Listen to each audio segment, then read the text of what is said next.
बक्सर नगरी गांव में रौनकें ही रौनकें थी, क्योंकि बकरा ईद सर पर थी। तो वही उसी गांव में आलम खान नाम का एक गरीब आदमी बेचारा बेहद दुखी था। वो अपने 2 बच्चे और बीवी सानिया के साथ रहता था। आज भी उसकी बीवी सानिया उस पे चिल्लाए जा रही थी। देखिए जी, ये गरीबी मुझसे और नहीं झेली जाती। अरे रोज रोज का हो गया है ये सब कि काम नहीं मिलता, काम नहीं मिलता। अरे 10 जरूरतें होती है मेरी और मेरे बच्चों की। अरे अल्लाह की बंदी, मेरा काम तो बस कोशिश करना है ना, देना ना देना तो सब अल्लाह के हाथ में है। रोजाना जाता हूँ मैं काम ढूंढने, कभी मजदूरी मिलती है कभी नहीं मिलती। अब कर भी क्या सकते हैं। ये बात आप समझते हो जी, हमारे बच्चे नहीं समझेंगे और ना ही मैं। अरे त्योहार सर पर है, बच्चों के कपड़े खरीदने हैं, घर में अच्छा खाना पकाना है, 100 चीजें होती हैं। पैसे कैसे होगा कुछ जी। मैं जानता हूँ त्योहार पे बहुत पैसे की जरूरत होती है, पर मैं क्या करूँ, मैं मजबूर हूँ, नहीं कमा पा रहा मैं पैसे। कैसे करवाऊँ मैं ईद की तैयारी जब मेरे बस में कुछ है ही नहीं। ये सुनकर तो सानिया गुस्से से आग बबूला ही हो जाती है और गुस्से में अपने पति का बुरा समय भी भूल जाती है। देखो जी, आपका ये रोना धोना, ये मजबूरियों की रात, ये घुमाना फिराना बहुत सुन लिया है। आप मेरी बात ध्यान से सुन लो। मुझे बकरा ईद की तैयारी के लिए अपने और बच्चों के लिए पूरे 200 रुपए चाहिए। चाहे कुछ भी करो, पर मुझे 200 रुपए चाहिए। 200 रुपए? ये तो बहुत ज्यादा होते हैं। मैं इतने रुपए भला कहाँ से लाऊंगा। सोच लो जी, अगर इतने पैसे ना मिले तो मैं आपका घर छोड़कर अपने मायके चली जाऊंगी। इतना बोल सानिया गुस्से से अंदर चली जाती है और आलम चिंता से अपना सर पकड़ लेता है। क्या अल्लाह, अब मैं क्या करूं? कोई तो ऐसा रास्ता दिखा जिससे इस बकरा ईद में मैं अपने बच्चों की खरीदारी करवा सकूं, घर में कुछ अच्छा बनवा सकूं। अब मुझे कुछ करना ही होगा। आलम काम की तलाश में निकल जाता है। कई जगह धक्के खाने के बाद एक सेठ के पास पहुंचता है। सेठ जी, मैं कई दिनों से बेरोजगार हूँ। अगर आपके यहाँ कोई छोटा मोटा काम हो तो रखने की मेहरबानी कर दो। मजदूरी कर लूंगा, झाड़ू पोछा तक लगा लूंगा। देखो भाई, अभी तो सारे लोग काम पर हैं, ऊपर से मंदी का समय है, कुछ भी हिसाब किताब ठीक नहीं है, वरना मैं जरूर कुछ करता, पर फिलहाल कुछ भी खाली नहीं है, इसलिए मैं तुमको कोई काम नहीं दे सकता। अल्लाह के वास्ते दया करो सेठ जी, सुबह से 4 सेठ के पास जा चुका हूँ, पर कोई काम देने को तैयार ही नहीं है। आप तो मदद कीजिए। बकरा ईद है, बच्चों की खरीदारी करनी है, घर में राशन भी डालना है। देखो भाई, मैं समझता हूँ तुम्हारी हालत, पर मेरी भी तो मजबूरी है ना। कुछ हुआ तो जरूर मैं तुम्हें याद रखूंगा। तुम बुरा मत मानना भाई, अभी जाओ, धंधे का समय है, काम करने दो मुझे। आलम ने चुपचाप सिर झुकाया और चुपचाप बाहर निकल जाता है। धूप तेज हो चली थी, पर आलम ने ठान लिया था काम ढूंढने का, इसलिए वो दूसरे सेठ के पास जाता है, जिसका बहुत बड़ा गोदाम था। सेठ जी, बहुत जरूरतमंद हूँ, कोई काम हो तो दे दीजिए। मैं कोई भी काम कर लूंगा, बस थोड़ा पैसा बन जाए तो इस गरीब की मदद हो जाएगी। मेहनत करने से पीछे नहीं हटूंगा मैं। तेरा चेहरा देखा है तूने? अरे तुझ जैसे हरे गहरे भिखारी को काम नहीं देता मैं। चल चल भाग यहाँ से। आ जाते हैं मुंह उठाकर काम मांगने। सेठ जी, पेट की आग इंसान से कुछ भी करवा देती है। मुझे बस एक मौका चाहिए, मेहनत से काम करूंगा। एक बार सुन तो लीजिए, ये जिल्लत सह कर भी हाथ जोड़ रहा हूँ, बस एक दिन का काम दे दीजिए, आपको शिकायत का मौका नहीं मिलेगा। क्या बहरे बहरे हो तुम, समझ में नहीं आता? अरे निकल यहाँ से, नहीं तो धक्के देकर निकालूंगा, गले ही पड़ जा रहा है मेरे।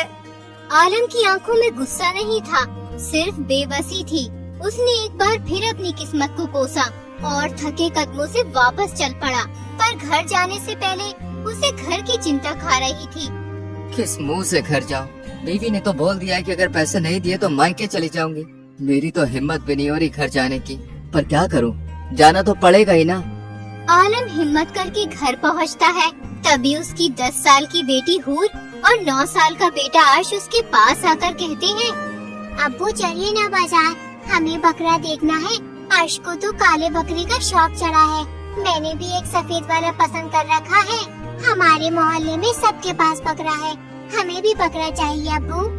हाँ अब्बू, सब लोग बकरा ईद पे बकरा लाते हैं, उसको घास खिलाते हैं, उसके साथ खेलते हैं, हमें भी बकरा चाहिए। हाँ अब्बू, सबके घर सेवइयाँ, बिरयानी और मिठाई भी बनती है, हमारे घर कुछ भी नहीं बनता। इस बार हमें भी बनवाना है, हमें भी बिरयानी और सेवइयाँ चाहिए। ये देख आलम का दिल दुख कर रह जाता है और आंखें नम हो जाती हैं। वो अपने बच्चों के चेहरे पर उम्मीद देख रहा था, पर साथ में उसकी खाली जेब उसका साथ छोड़ रही थी। वो धीरे से प्यार से बच्चों को समझाते हुए कहता है, बेटा इस बार हालात थोड़े कमजोर हैं। न बकरा खरीद सकते हैं, न पकवान बना सकते हैं। मैंने बहुत कोशिश की पर काम नहीं मिला। बस अल्लाह से दुआ है कि अगले साल अच्छा होगा। अच्छे से बकरा ईद मनाएंगे, नया बकरा भी खरीदेंगे, नए कपड़े भी और ढेर सारे पकवान भी। ये सुनकर दोनों बच्चे गुस्से से भर जाते हैं।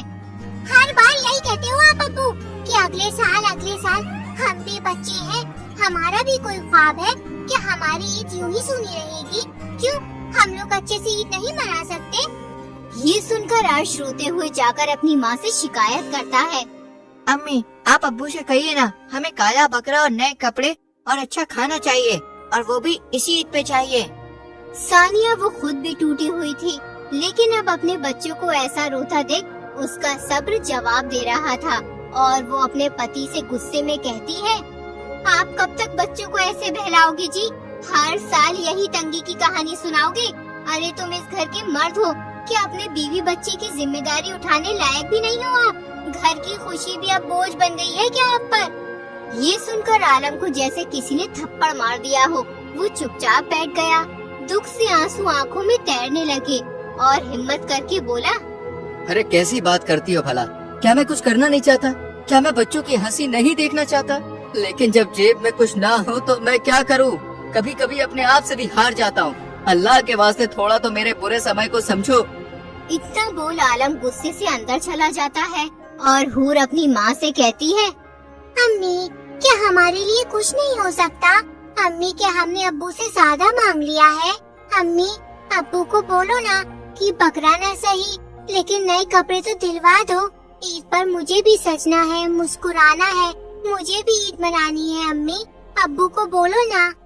क्या बताऊं बेटी, इतना तो लड़ती हूँ तुम्हारे अब्बू से। गेहूँ भी तोल कर चढ़ाना पड़ रहा है, तेल खत्म हो चुका है, दूध भी उधार है। तुम्हारे अब्बू ने बहुत कोशिश की है पर वक्त खराब है। अब मैं भी उनसे और कितना लड़ूं? नहीं अम्मी, हमें नए कपड़े चाहिए तो चाहिए। अब्बू को बोलो नए कपड़े ला कर दें और अच्छा खाना भी। ठीक है बच्चों, बकरा ईद में अभी समय है। मैं तुम्हारे अब्बू को समझाती हूँ, वो कुछ न कुछ जरूर कर लेंगे। सानिया बच्चों को समझाती है। आलम अगली सुबह फिर घर से काम की तलाश में निकल जाता है और दिन भर काम ढूंढता है, धक्के खाता है। उसके बावजूद भी उसे कोई काम नहीं देता। बेचारा मायूस होकर घर लौट आता है और हमेशा की तरह आज भी सानिया गुस्से से उसका इंतजार कर रही थी। कहिए जी, क्या कमा कर लाए हैं? बकरा ईद का इंतजाम हुआ या नहीं, या फिर आज भी खाली हाथ चले आए? अब क्या बताऊं, तुम यकीन तो करोगे नहीं पर मेरी मेहनत में कोई कमी नहीं है। इतने लोगों की खुशामद की, अरे आधी कीमत पर काम करने को भी कहा, पर कोई काम देने को राजी है ही नहीं। सबके पास पहले से ही काम वाले हैं, किसी को मेरी जरूरत नहीं है। ये सुनकर सानिया गुस्से से भर जाती है। बस जी बस, बहुत हो गया, अब मैं और बर्दाश्त नहीं करूंगी। मैं आज ही अपने बच्चों को लेकर अपने मैके जा रही हूँ, वहीं पर बकरा ईद करूंगी। मेरे घर वाले मेरे बच्चों के भी कपड़े बनवाएंगे और मुझे भी बना कर देंगे। अच्छा खाना भी खिलाएंगे और आपकी तरह बहानेबाजी नहीं करेंगे। आप रहना यहाँ अकेले अपनी मजबूरी के साथ। अरे कैसी बातें कर रही हो? त्योहार के समय पर कोई घर छोड़कर जाता है क्या? अरे मैं अपने बच्चे किसी और के ऊपर क्यों डालूं? अच्छा लगेगा क्या? तुम्हारे घर वाले मेरे बच्चों के कपड़े बनाएंगे? हाँ तो आपके बस का भी तो नहीं है ना कुछ करना। किया ही क्या है आपने मेरे और मेरे बच्चों के लिए, इसलिए अब यहाँ रहने का कोई फायदा नहीं है। मुझे थोड़ा समय तो दे दो, मैं कुछ न कुछ कर लूंगा। अरे थोड़ा इंतजार तो कर लो। क्या करूँ रुक कर? बच्चों के कपड़ों का इंतजाम तक तो हुआ नहीं, अब बहुत कर लिया इंतजार मैंने भी और मेरे बच्चों ने भी, इसलिए मैं घर छोड़कर जा रही हूँ। अब तभी हमें लेने आना जब पैसों का इंतजाम कर पाओ, जब हमें एक अच्छी जिंदगी दे पाओ, ताकि हम भी बाकियों की तरह अच्छे से त्योहार मना सकें। इतना बोल सानिया बच्चों को लेकर वहाँ से जाने लगती है। ये देख आलम की आंखों में आंसू भर जाते हैं और वो उससे मिन्नत करते हुए कहता है, अल्लाह के वास्ते ऐसा मत करो, मेरे बच्चों को मुझसे दूर मत करो, मुझे थोड़ा समय दे दो, मैं कुछ न कुछ इंतजाम जरूर कर लूंगा।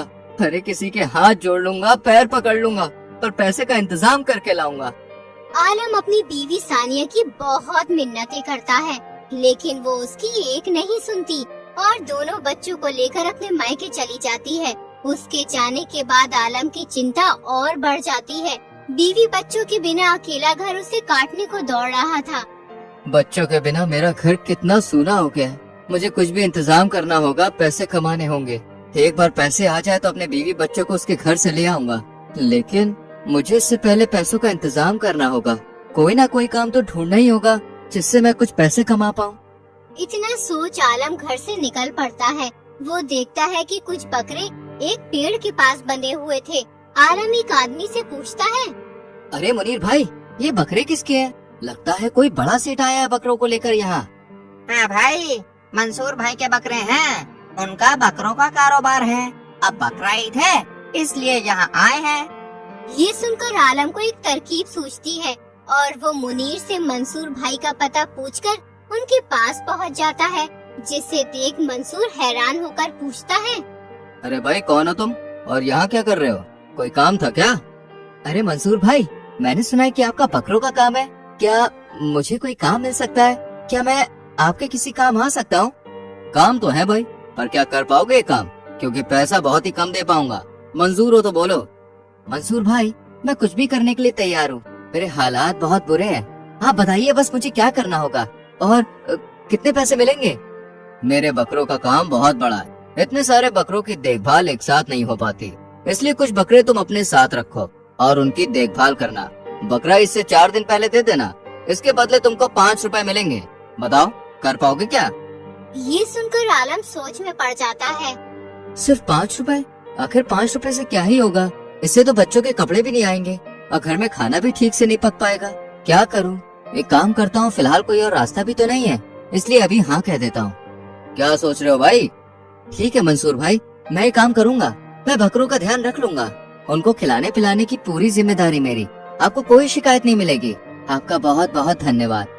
उधर आलम अपने बीवी बच्चों के लिए दिन रात एक कर रहा था, तो वहीं आलम की रूठी बीवी अपने घर जाकर अपने पति की बुराइयां ही किए जा रही थी। अरे बहन, तू कैसे झेलती है अपने गरीब पति को? अरे आज के दौर में बिना नए कपड़े और अच्छे खाने के कोई रहता है क्या? अब क्या बताऊं भाभी, मेरे पति रोज बाहर जाते हैं, दिन भर मटर गश्ती करते हैं, मजे करते हैं और घर आकर रोना रोते हैं कि काम नहीं मिला। क्या ही कर लूं मैं इनका? अरे दीदी, ये तो बहुत ही गलत बात है। बताओ क्या फायदा है ऐसे पति और पिता होने का, जिनके होने के बावजूद बीवी बच्चे अपने मामा के घर जाकर ईद करे। अब हमारा क्या है? अल्लाह के शुक्र से सब कुछ है। हम तो बच्चों को और आपको कपड़े बना ही देंगे, पर आलम भाई साहब को भी तो थोड़ा सोचना चाहिए ना। ऐसे तो जिंदगी कब तक ही चल पाएगी? यही तो रोना है ना भाभी। अरे न मेहंदी के, न चूड़ी के, न बाजार की रौनक के नसीब है। अरे अब तो कोई मोहल्ले वाले भी हमारे घर कुछ देकर नहीं जाते। पहले कुछ अच्छा पकता था तो दे जाते थे, पर अब तो वो भी हमें इज्जत के लायक नहीं समझते। दीदी कुछ करो अपने पति का, वरना उनको तो ऐसे ही आराम की आदत पड़ी रहेगी। अगर बात सिर्फ आपकी हो तो देखी जाए, पर अभी तो आपके बच्चे भी है ना। सानिया लगातार अपने पति की चुगलियां अपने भाभी से किए जा रही थी, तो वही आलम को एक पल चैन नहीं था।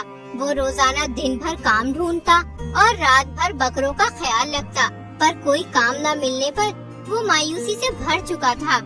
4 दिन बाद चांद रात है और जेब में एक थैला भी नहीं है। सानिया ने पूरे 200 रुपए मांगे थे और मंसूर सेठ केवल 5 रुपए देंगे। नहीं, मुझे कुछ तो जुगाड़ करनी ही होगी। मैं अपनी पत्नी और बच्चों के बिना ईद नहीं कर सकता। ये सोच आलम को एक तरकीब सूझती है। क्यों न मैं मंसूर सेठ के बकरों में से एक बकरा चुरा लूं? बकरे तो इतने महंगे होते हैं, एक बकरा बिकते ही मेरे पास 200 रुपए से भी ज्यादा रुपए आ जाएंगे। इतने सारे बकरे हैं मंसूर सेठ के, एक आध बकरा इधर उधर हो भी गया तो उनको पता भी नहीं चलेगा। हाँ, यही सही रहेगा। ये सोच आलम मनी मन खुश हो जाता है, दूसरे ही पल उदास भी हो जाता है। चोरी करने से मेरी पत्नी और बच्चे घर वापस लौट तो आएंगे, पर ऊपर वाला मुझे चोरी के लिए कभी माफ नहीं करेगा। पर मेरे पास कोई और रास्ता भी तो नहीं है। या अल्लाह, मुझे माफ कर देना। अब मुझे चोरी करनी ही पड़ेगी, मैं मजबूर हूँ। इतना सोच आलम चुपके से मंसूर सेठ का एक बकरा बाजार में बेच आता है। बकरा ईद के समय पर उसे कीमत भी अच्छी मिल गई थी और बाकी के बकरे मंसूर को दे आता है। मंसूर भाई, आपके सारे बकरे मैंने बाहर बांध दिए, आप गिन लेना। अरे मुझे तुझ पे भरोसा है, तू पूरे ही लाया होगा। तू जा और अच्छे से ईद मनाना। आलम मंसूर को झूठ बोलकर सीधा अपने ससुराल सानिया के घर पहुंच जाता है। आप यहाँ क्यों आए हो जी? हमें उस कंगाल घर में नहीं जाना, जाइए आप यहाँ से। मुझे और मेरे बच्चों को आपकी शक्ल नहीं देखनी है जी। मेरी बात तो सुन लो, तुमने मुझसे बकरा ईद के लिए 200 रुपए मांगे थे ना, ये लो पूरे 200 रुपए। तुमको जो खरीदना है खरीद लेना, पर अब तुम घर चलो, तुम जैसी चाहो वैसी ईद मना सकती हो। ये देख सानिया खुश हो जाती है, उसकी खुशी का कोई ठिकाना ही नहीं था। ये तो सच में 200 रुपए है, ये आप कहाँ से लाए जी? कहाँ से आए इसको छोड़ दो, तुम बस खुश होकर खरीदारी करो और अच्छे से ईद मनाओ। इनसे तो बहुत अच्छी ईद बन जाएगी। चलिए जल्दी चलिए, बहुत सारी खरीदारी करनी है और अपने घर भी वापस जाना है। सानिया और उसके बच्चे खुलकर खरीदारी करते हैं। सब बहुत खुश थे, बस आलम को उसकी चोरी वाली बात अंदर ही अंदर खाए जा रही थी। अगली सुबह को ईद थी, जहां आलम का परिवार अच्छे से ईद मना रहा था। वहीं मंसूर सेठ को आलम की चोरी के बारे में पता लग चुका था। मेरा एक बकरा कम है, बकरों की हिफाजत का काम मैंने आलम को दिया था, जरूर उसने ही मेरा बकरा चुराया। मेरा भरोसा तोड़ा है तूने आलम, अब देख तुझे कैसे मजा चखाता हूँ मैं। मंसूर सीधा राजा के दरबार पहुंच जाता है और आलम के बारे में सब बता देता है। क्या हुआ युवक, आज ईद के दिन भी तुम यहाँ? सब ठीक तो है ना? कहो क्या बात है?